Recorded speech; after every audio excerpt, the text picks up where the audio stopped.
द्रौपदी जी ने भगवान श्री कृष्ण की उंगली पर वस्त्र लपेटा था। क्यों?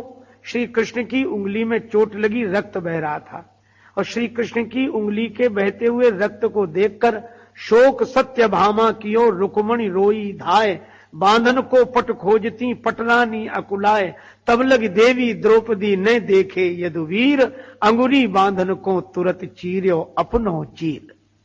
द्रौपदी जी ने अपनी कीमती साड़ी फाड़ दी और साड़ी फाड़कर श्री कृष्ण की उंगली पर वह वस्त्र खंड लपेट दिया। श्री कृष्ण के आंखों में आंसू आ गए। कन्हैया ने कहा कि बहन द्रौपदी, इतनी कीमती साड़ी क्यों फाड़ दी?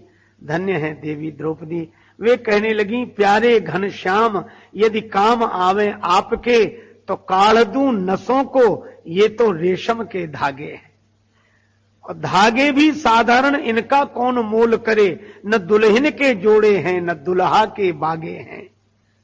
फिर भी इतनी कीमती साड़ी क्यों फाड़ी? द्रौपदी जी बोली, मैंने नहीं फाड़ा चीर, पीर देखकर अधीर हो, धागे ही स्वयं नाथ चीर छोड़ भागे हैं।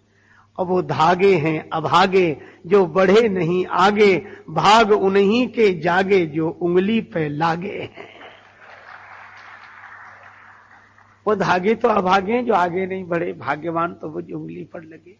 श्री कृष्ण ने कहा कि बहन, रहेगा याद ये दिन न जीवन में भुलाऊंगा, और समय पर देखना द्रौपदी तुम्हारे काम आऊंगा।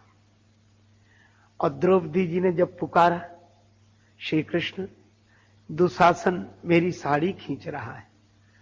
भगवान वस्त्र के रूप में प्रकट हो गए, भगवान का वस्त्रावतार हुआ द्रौपदी जी के बुला, और उस वस्त्र का अंत नहीं हुआ। 10,000 हाथियों का बल दुशासन की भुजाओं में, पर 10,000 गज बल घट्यो, पर घट्यो न 10 गज चीर। क्यों? क्योंकि वह भगवान से जुड़ा था, भगवान से जुड़ा हुआ वस्त्र खंड भी अखंड हो गया। भगवान से जो जुड़ जाता है वह अनंत हो जाता है। इसी तरह भगवान के किए हुए स्मरण का भी कभी अंत नहीं होता। यही उस भजन की विशेषता है, भक्ति की विशेषता है। भक्ति बीज पलटे नहीं, जो जुग जाहि अनंत, ऊंच नीच घर उपजे, पर होए संत का संत। महात्मा भरत हिरण भी बन गए,